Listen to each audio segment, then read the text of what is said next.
¿Ah? ¿Qué encontramos? Ahí. Encontramos, por ejemplo, la tuberosidad deltoidea. Encontramos la tuberosidad redonda. ¿Algo más? El surco musculoesquelético. Ahora, si observamos un ratito el hueso como tal, la diáfisis, es como que el hueso lo hubieran agarrado y lo hubieran torcido. ¿Me dejo entender? O sea, la diáfisis es espiralada, ¿no? Por eso justamente acá se llama surco músculo espiral, porque viene por aquí el músculo que se espirala un poquito por la forma que tiene la diáfisis, es una diáfisis espiralada. ¿Sí? Ahora, la pregunta es, ¿qué tiene esa forma espiralada? La diáfisis. Para aguantar todo. ¿Para qué?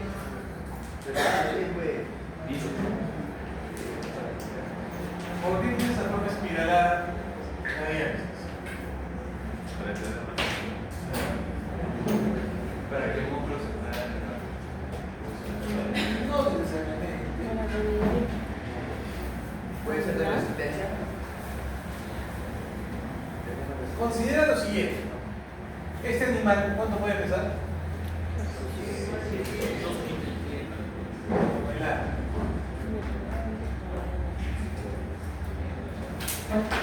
Y el número no es la cosa. O sea, el tamaño, el largo, mejor dicho. Bueno, y encima es un hueso inclinado. Lo cual, por posición y por forma, no sería un hueso idóneo para poder soportar la carga que conlleva pues cabeza, cuello, tronco y mismo miembro. Entonces, la naturaleza tan sabia como es, ¿qué hace? Como en realidad es un hueso ligeramente acortado, es un hueso largo pero no tan largo, necesita para cumplir con su función mecánica de soporte mayor cantidad de tejido óseo. ¿Sí? Pero ¿cómo lo logra siendo un hueso largo recortado? Agarran la diáfisis y la estiran o torciendo. Entonces, esa torcedura que sufre la diáfisis implica mayor área o extensión de tejido óseo compacto y eso le confiere mayor resistencia a este hueso. Es un hueso largo, no tan largo, pero la diáfisis espiralada le confiere mayor área de tejido óseo compacto. ¿Ya?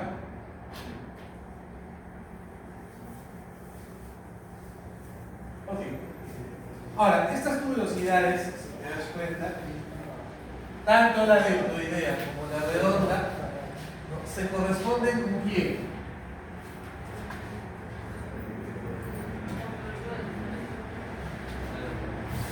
La tuberosidad deltoidea con quién se corresponde, con quién se continúa. El tubérculo lateral. Con la tuberosidad con tubérculo lateral, afuera. En cambio, la tuberosidad redonda con medial. Eso es un diferencial. Ahora, la cabeza del número que hace un rato me describiste se observa siempre desde el caudal, o sea, que está viendo por detrás. ¿Por qué por detrás? ¿Por qué por caudal? Porque fíjate la posición de la articulación. La cabeza del número tiene que mirar hacia atrás para poder articular con el cauce. Entonces, con esos datos, pregunto, ¿de qué lado es? Lateral. Lado. ¿Izquierdo o derecho?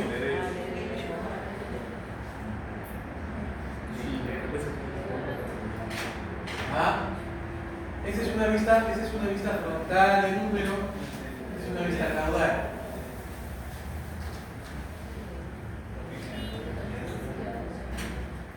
¿Ah? ¿De qué lado es este? A ver. ¿De qué lado es este? Derecho. ¿Izquierdo? ¿Izquierdo? ¿O derecho? Derecho. Levanten la mano los que hay a la izquierda.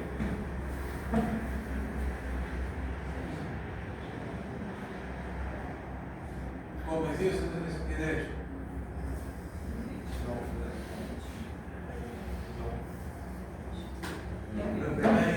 Nadie dice que derecho.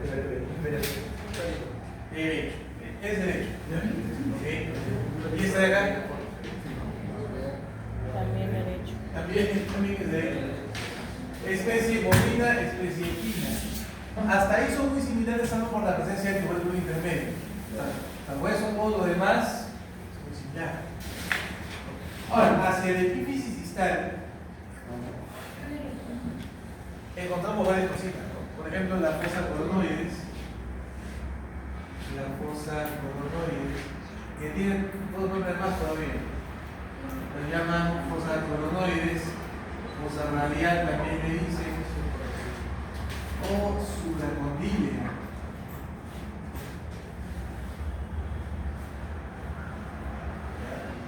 Tienes esas tres denominaciones.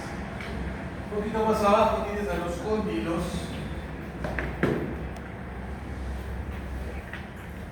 Y luego a los epi. Desde una vista caudal vas a ver, por ejemplo, también la fosa del dodegrano o fosa craneal.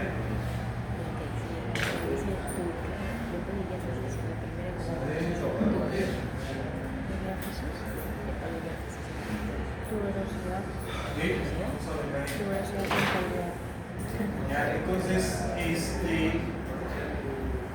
¿por qué hablamos de cóndilos y epicóndilos? Sencillo.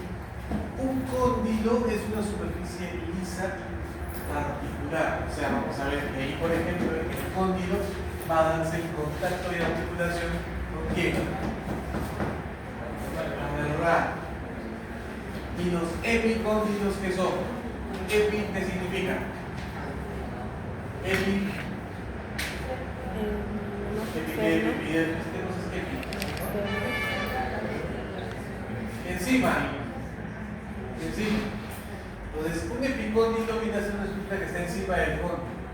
Son prominencias en realidad, y es más, por ejemplo, si haces tu cóndilo de esta forma y lo mueves, vas a poder sentir los epicóndilos de tu propio útero.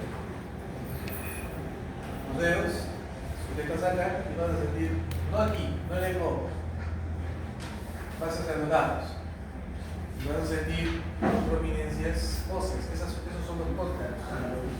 ¿Ya? ¿Sí? ¿Te ubicas?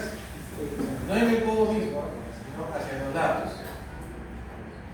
Ajá. ¿Ya? O sea, la idea de que, por ejemplo, transformes eso en esto es parte de lo que va a el normatorio. Pasamos información gráfica a un ejemplo.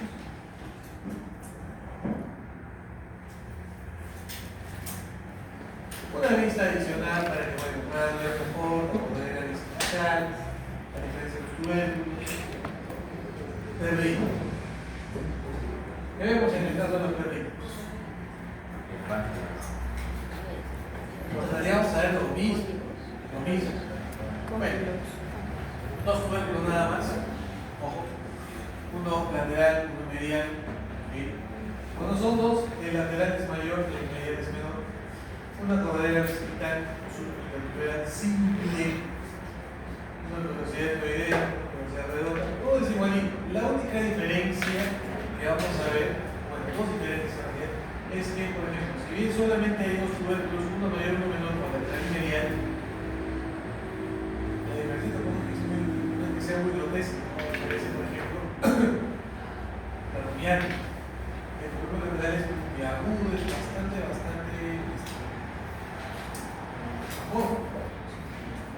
en cambio acá, como que guardo un poco la...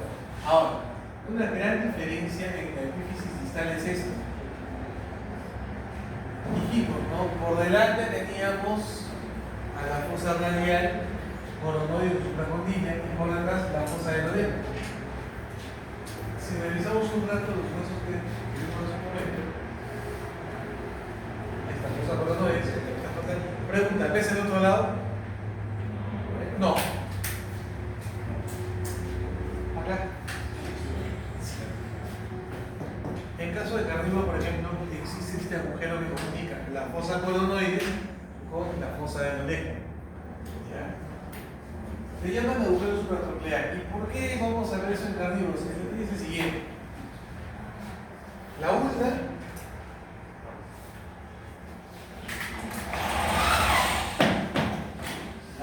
como hueso, acá continúa con esta forma. Así. Este ganchito que tú ves acá encaja acá. Se mete. Y eso, por ejemplo, constituye una especie de anclaje. El animal se encuentra en extensión, ese ganchito entra y ancla la articulación, haciéndola una articulación bastante estable. Bastante estable. ¿Sí? No me veo carnívoro.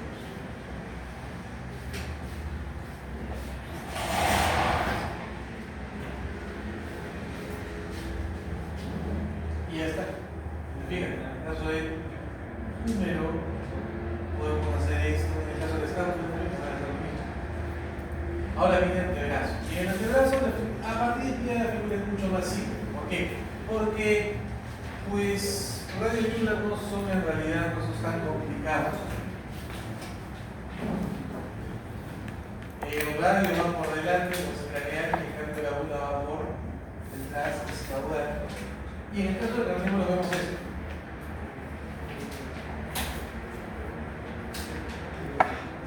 El radio y la ulna se manifiestan con cierta coma.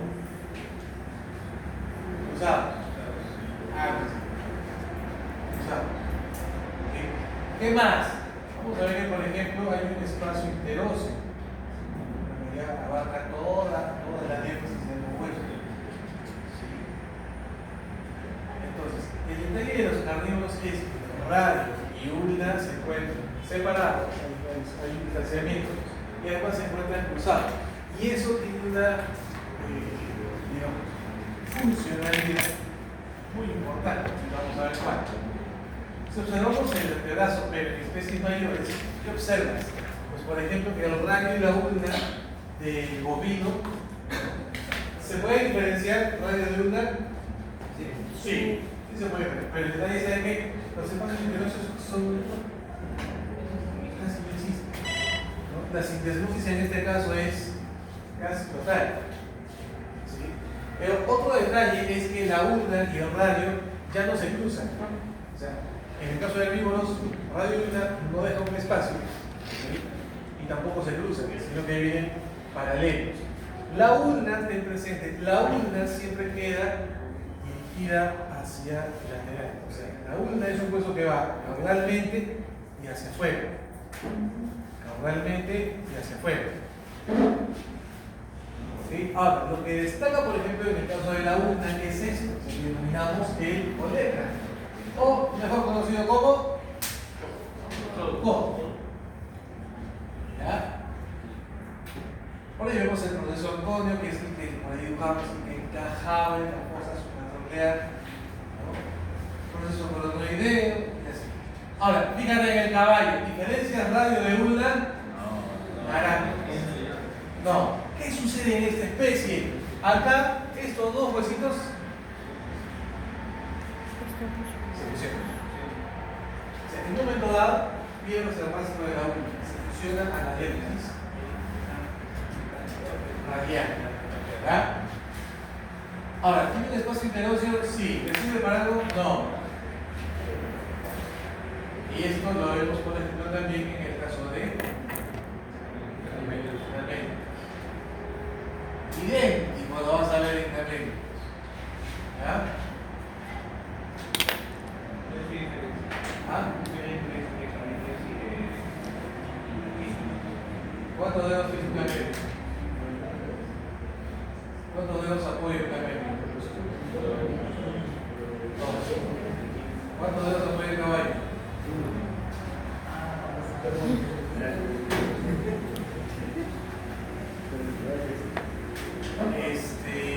Okay. Ahora, por acá me hablan del proceso estiloideo, que básicamente es hacia la unión con la mano destacan dos prominencias puntiagudas llamadas procesos tiroideos. El lateral, ¿de quién es? De la una. Y el medial, ¿de quién es? Del radio. Ahora aquí, fíjate, ¿por qué los carnívoros tienen radio y hembra separados y encima cruzados? Porque ellos, los carnívoros, ¿qué hacen la diferencia de los herbívoros? ¿Qué hacen? Cazan. ¿Y para cazar qué hacen? Amplían, estudian. ¿Cómo se llaman estos movimientos? Vocabulario, terminología. ¿Cómo se llaman estos movimientos? Hacia afuera, ¿cómo se llama? Supinación. Y hacia adentro, pronación. Pronación, supinación. ¿Has visto cuando el gato fuego chapa una presa? ¿Qué hace? Supina, chapa, se lo come, y después ¿qué hace? Prona para volver a su posición natural. Fíjate, a diferencia de nosotros, por ejemplo, ¿cómo tenemos la mano? ¿No? Considerando como, digamos, patrón a la mano del ser humano, nuestra palma apunta hacia adentro. ¿Okay? Es una posición neutra. Técnicamente medio supinada, medio pronada. Pero los animales domésticos, para poder apoyarse en el suelo, presentan un miembro anterior pronado. Así es como ellos caminan, ¿verdad? Pero en el caso de carnívoros, ¿qué hacen estos? Para cazar una presa tienen que supinar. Chapan a la presa, la devoran y vuelven a pronar. ¿Okay? Entonces es un movimiento particular de carnívoros. ¿Por qué? Porque para que no se les escape la presa, tienen que chapar. Pregunta, ¿al caballo y a la vaca se les va a escapar el paso? No, no tienen la necesidad de supinar, mucho menos de pronar. ¿Okay? Entonces, por esa razón es que su radio de una pin se fusiona. Porque en el caso de los carnívoros, ¿qué sucede? Esa separación y ese cruce que permite en el caso de los carnívoros un alineamiento para producir la supinación y la pronación. Es una necesidad mecánica.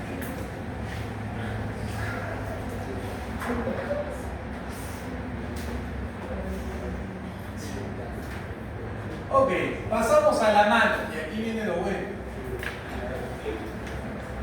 De la mano había subregiones: región carpiana, región metacarpiana y región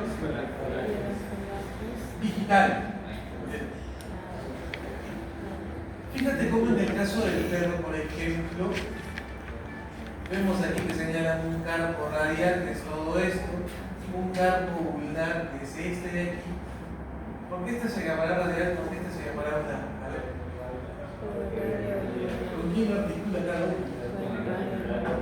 Ahora, si te das cuenta, el carpo radial que es enorme, y el carpo ulnar chiquito, y de correspondencia también con qué? Con el grosor del hueso.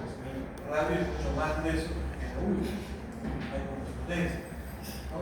Y debajo, los siguientes carpos se alinean en una fila y en realidad tienen nombre propio, pero eso se maneja más en el ser humano, en la vida humana. Nosotros no nos complicamos la vida. Carpo distal número 1, carpo distal número 2, carpo distal número 3, carpo distal número 4. ¿De dónde viene el conteo? ¿De dónde empieza? ¿Dónde acaba? Acá. A la altura de pulgar.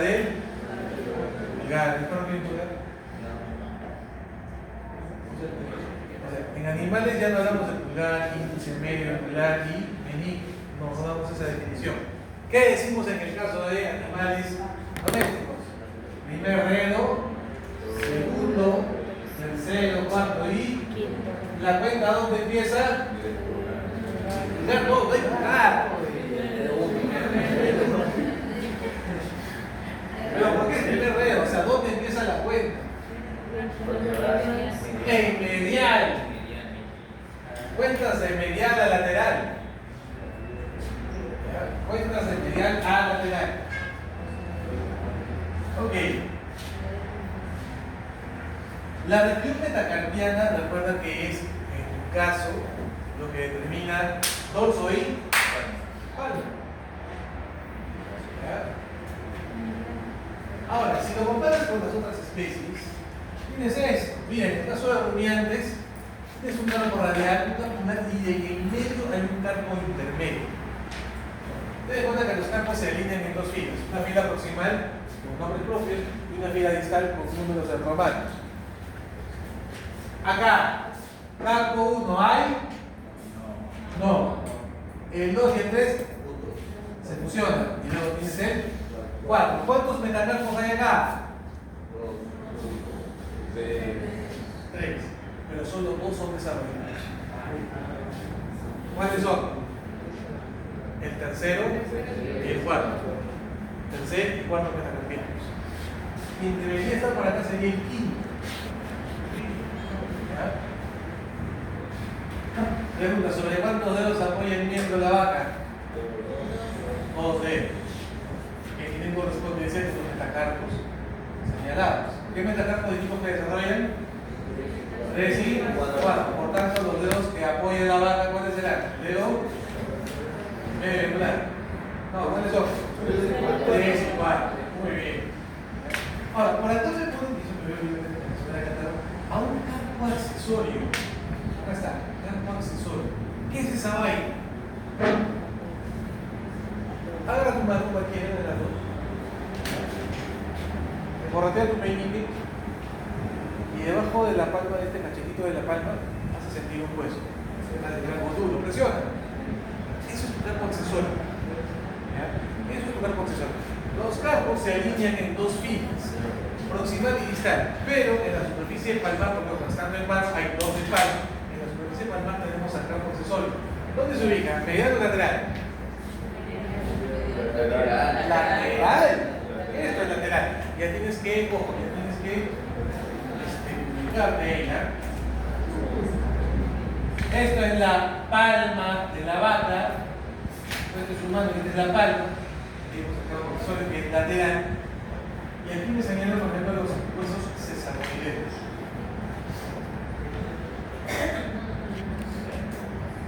En el caso del caballo, carpos de la fila proximal, tienes carpo radial, ulnar e intermedio.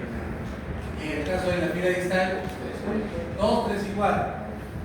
A veces, eso ya depende de la genética del caballo, a veces, y acá sale el carpo número 1.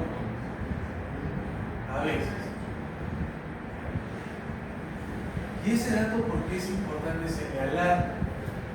Fíjate, el carpo número 1 puede que se desarrolle como simplemente puede que no. Su genética es animal, simplemente no queremos nada. Entonces, pero si se forma, es un pequeño huesito, en realidad, algo muy chiquito que se acompaña a los otros carpos del cristal. Ese detalle anatómico es necesario recordarlo, porque la mayoría de los casos en la medicina equina tienen que ver con qué? Con cogenes, ¿no? Claudicaciones. Y cuando se hace el diagnóstico de la cojera o de la claudicación, muchas veces se recurre a qué? Ecografías.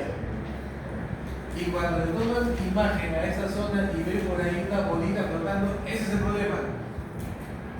No tiene una pequeña fractura y un esquirro la ósea que está nadando por ahí. No, es simplemente que este animal desarrolló su primer carpo y ya está.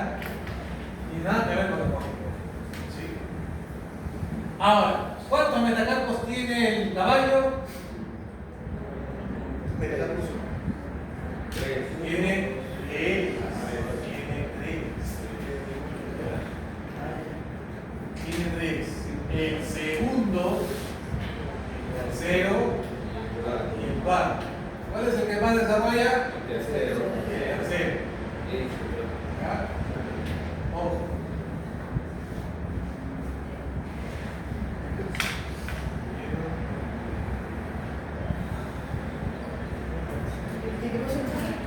Yo voy a estar pensando, ¿ya?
evolución del caballo, este era un animal que en sus inicios de la historia apoyaba sobre el predador, no se propone.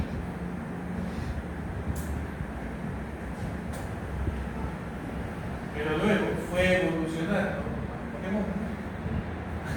Y los dedos 2, 4 fueron haciéndose más pequeños. ¿Quién empezó a desarrollarse? El dedo número 3. Al punto de que, fíjate, poco a poco fue perdiendo las falanges del dedo 2 y el dedo 3. Perdón, el dedo 2 y el dedo 4. De manera que el día de hoy en día tenemos esto.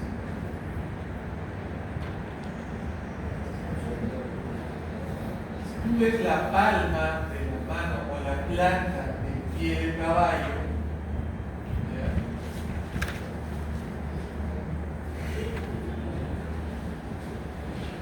Mira, bueno, en efecto se ve un solo dedo desarrollado y un metacarpo bien desarrollado, pero acá al costado, ¿qué tenemos?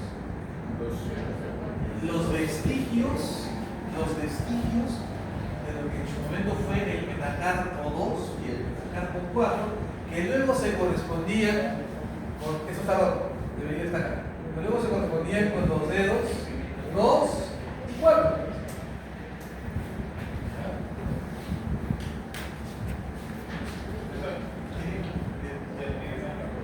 Así es.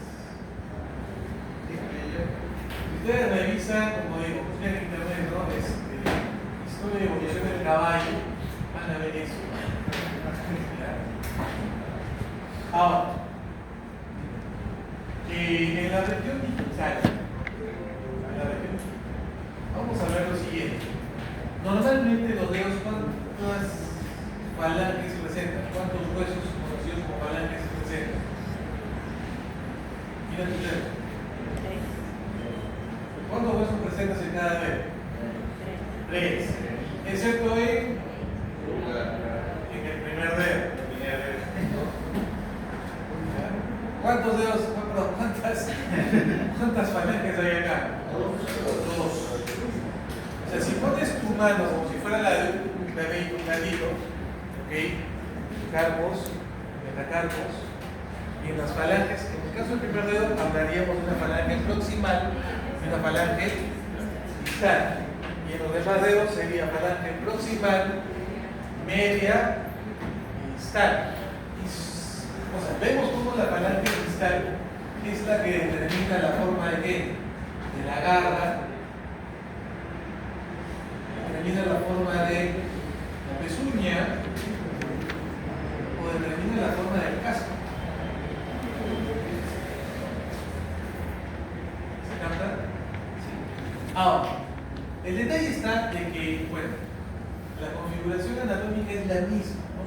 Espalda, espalda, braquial, como la mano, carpos, metacarpos y genital. Pero por ejemplo, en el caso de los equinos manejamos un lenguaje zootécnico, es un lenguaje adicional al anatómico, es técnico.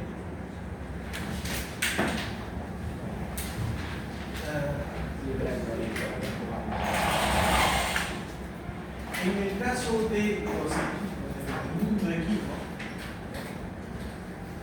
a este hueso que en anatomía lo llamamos gran metacarpiano o simplemente tercer metacarpiano, en el campo le dicen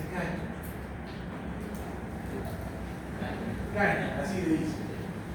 A esto que tú conoces ahora como falange proximal, falange media y falange distal, serían los nombres anatómicos o los nombres técnicos, en el campo le dicen martilla,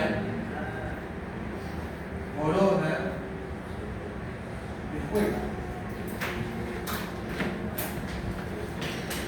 ¿Sí? ¿Qué es eso?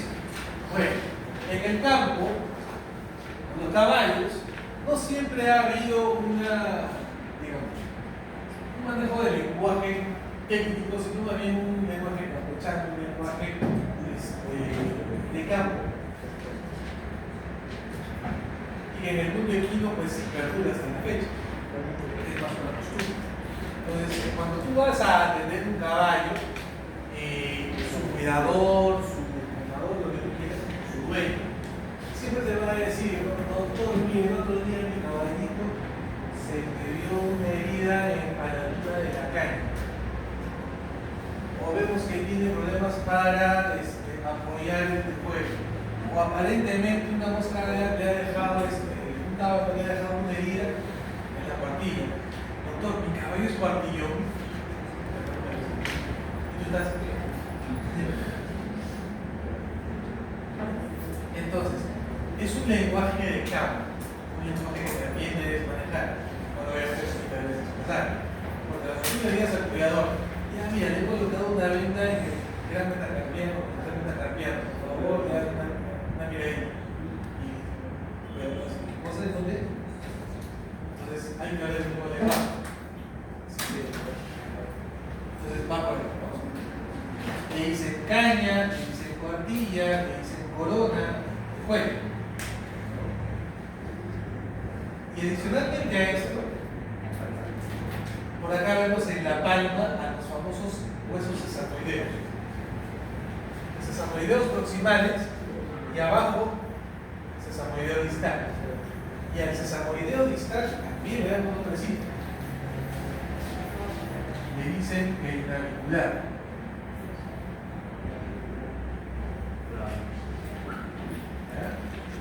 Porque dice que tiene la forma de una nave. Ya, a ver. Entonces,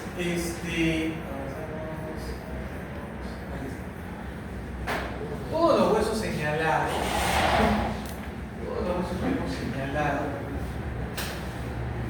se articulan. ¿Qué tipo de articulaciones vamos a ver acá?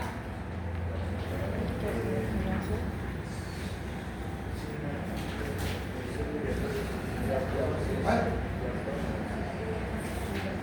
¿Qué tipo de articulación conoces?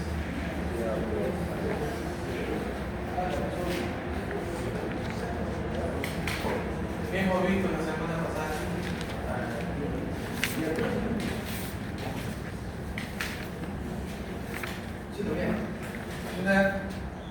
¿Qué articulaciones vemos? Articulaciones sinoviales, ¿no? También llamadas diartrosis, entonces, por ejemplo, acá tenemos la articulación del hombro, la articulación del codo, las muñecas aquí le llaman, pero esos son los nombres, digamos, vulgares, no digo zootécnicos, vulgares, o sea, propio del vulgo. Pero hay un lenguaje técnico que usa para las articulaciones. Por ejemplo, la articulación que se da entre la escápula y el húmero, ¿cómo se denomina? Articulación. El nombre es un juego, porque solamente colocas el nombre del hueso de arriba o el nombre del hueso de abajo. Articulación, escápula húmero. Acá la figura es un poco compleja porque articula más de dos huesos. Articulación, húmero, radio, ulnar. Pero para resumir, acá viene lo bueno. ¿Por qué? Porque entre el antebrazo y la mano recuerda que empieza con la región carpiana, entre el antebrazo y los carpos tenemos la región la articulación antebracho-carpiana. Ahora, los carpos dijimos que se ordenan en dos filas, fila proximal y fila distal. El contacto entre esas filas genera articulación intercarpiana.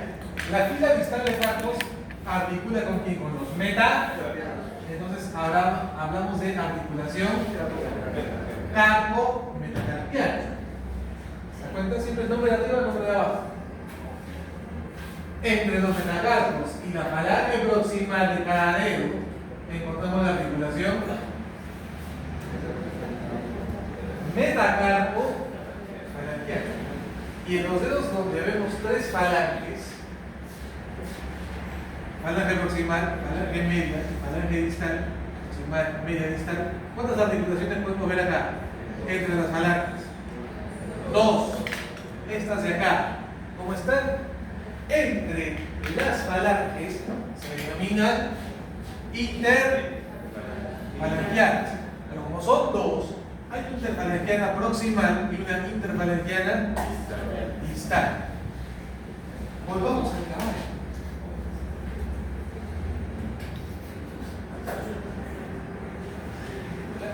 Ahí está.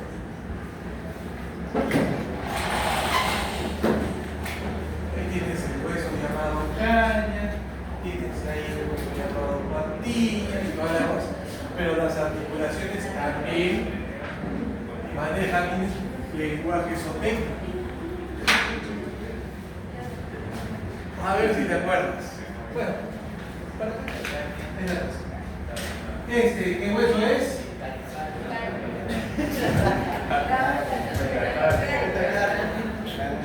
¿Con quién articula? Con la falange. ¿Con la? Falange proximal. ¿Cómo se llama esta articulación?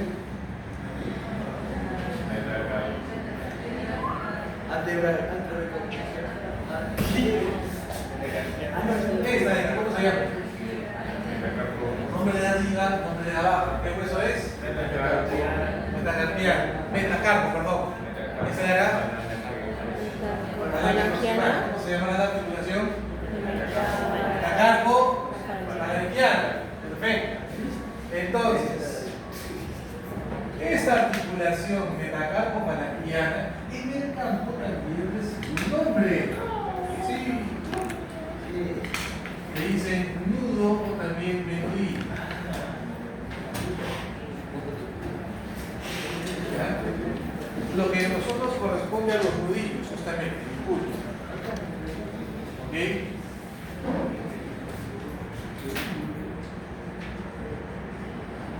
A esta articulación, ¿cómo se llama? ¿Cómo se llama esta de abajo? Interfalangiana proximal. En el campo le dicen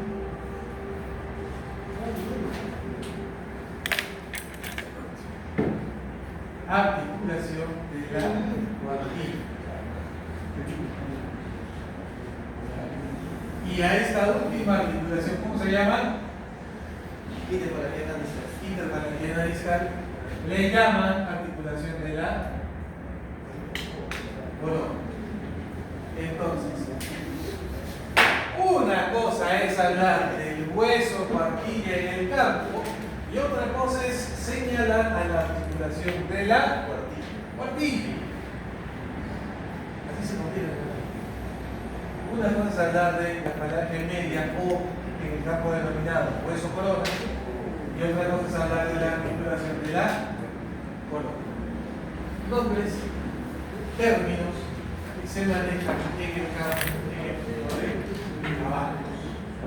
¿Ya? ¿Se capta? Ok. Un detalle adicional que estamos queriendo señalar. Si se dan cuenta, en la fila proximal, el bovino,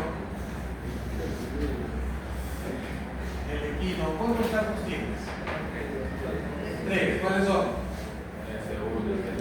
Sí. Fila proximal, ¿no llama?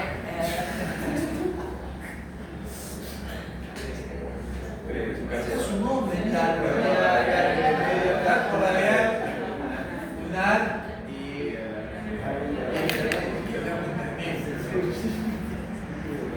acá. Dos. Radial. Ya, la verdad aquí es que hay un campo intermedio. Pero se fusiona.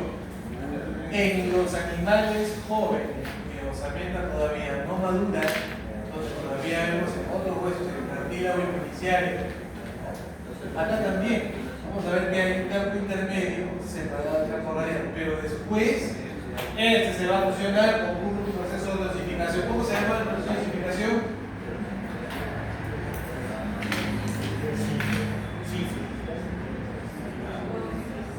12. ¿Ya?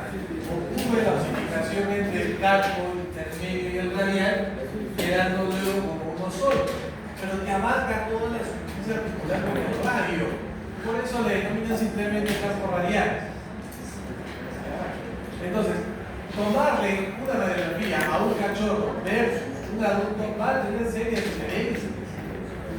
En la fila proximal, ¿cuántos carpos verás? No, vas a ver cuánto. Los intermedios. Vas a ver al radial, al carpo lunar, al intermedio y al accesorio. El accesorio está en la fila proximal.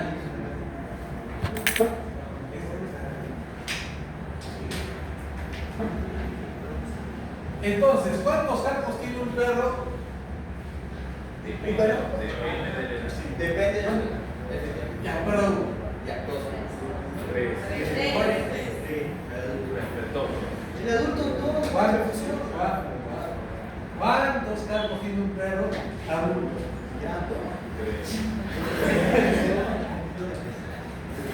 ¿Cuántos carpos tiene un perro de 6 años?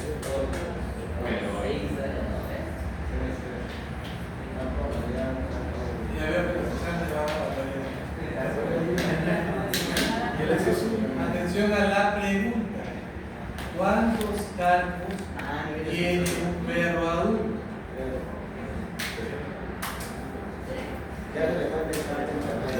Ahorita sí, ¿Cuántos? Repito la pregunta. ¿Cuántos carpos tendrá un perro adulto? ¿Cuántos? 6, 3, 4.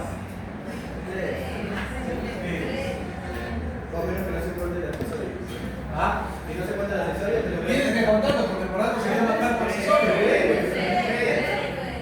4. Hablamos. 4. ¿Cuántos carpos tiene un perro adulto? 4.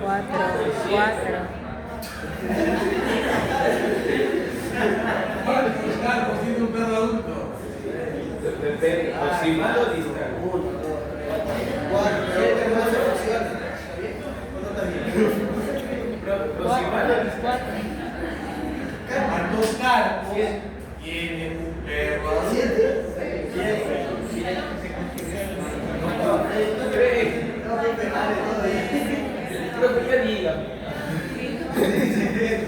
¿Cuántos carpos tiene un perro adulto? 3. Ya no quiero por 14.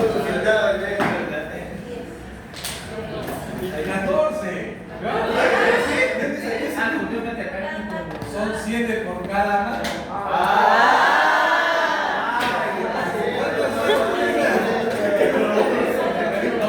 ¿Cuántos carpos tiene? ¿Cuántos carpos tiene? No te he preguntado cuántos carpos por mano tiene. No te he preguntado cuántos carpos por fila proximal tiene. ¿Se dan cuenta de cómo se formula la pregunta y cómo se entiende?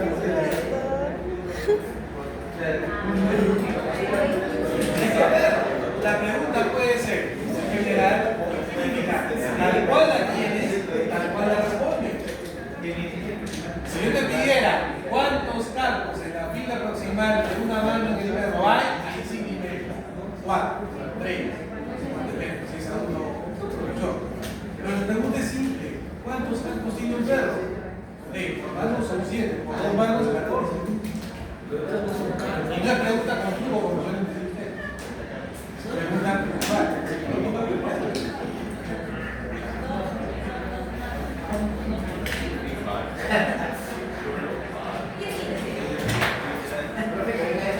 Así son las preguntas de las evaluaciones, sobre todo en el tercer y el final.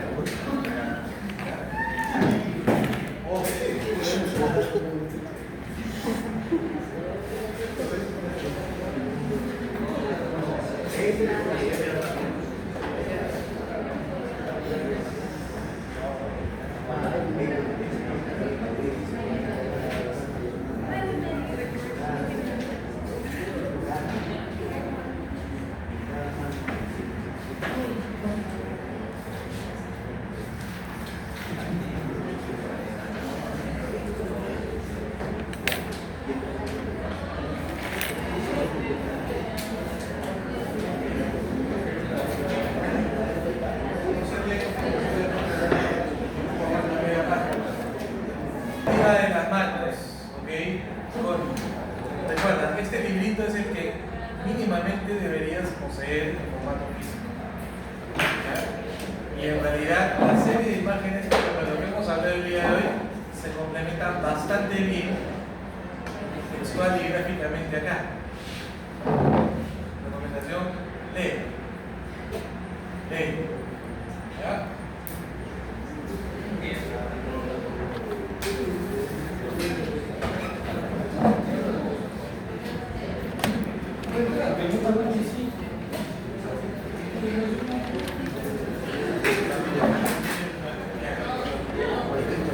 Ahí tiene simplemente ya una comparativa entre el caballo y el humano.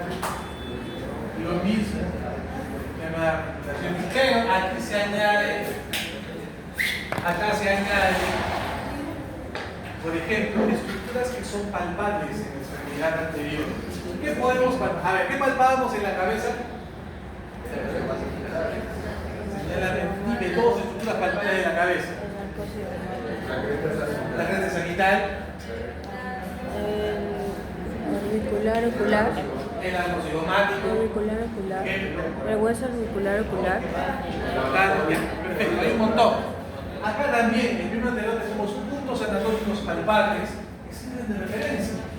Ejemplo, La espina del escápulo, el tubérculo lateral o mayor del húmero, los epicóndilos, el olecrano simplemente jodido, ¿no? Los procesos escleroideos, laterales. Y aquí abajo ya no palpamos mucho en realidad. ¿Sí? ¿Se capta? Entonces, nuevamente, llega a casa, agarra tu mascota y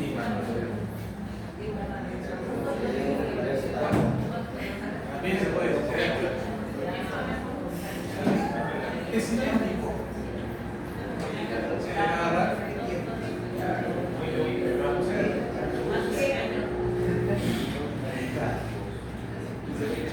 Listo. ¿Sí? Entonces, pregunta.